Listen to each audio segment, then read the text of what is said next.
Radyo Pilipinas News Nationwide. Balita naman sa ibayong dagat, G7, pinalalakas ang supply ng mga critical na minerals habang binabawasan man ang pag-asa sa China. Mula sa Radyo Pilipinas World Service, narito ang report ni Jay Arevalo.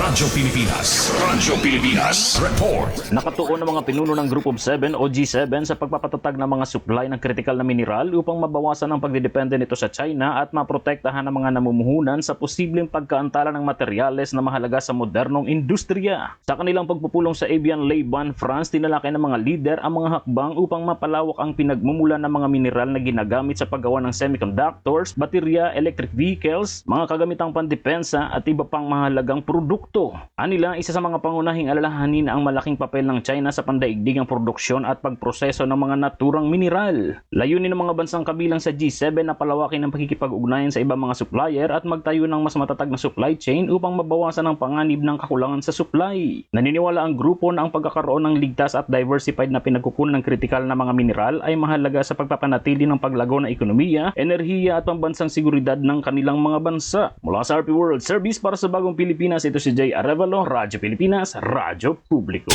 Radyo Pilipinas News Nationwide.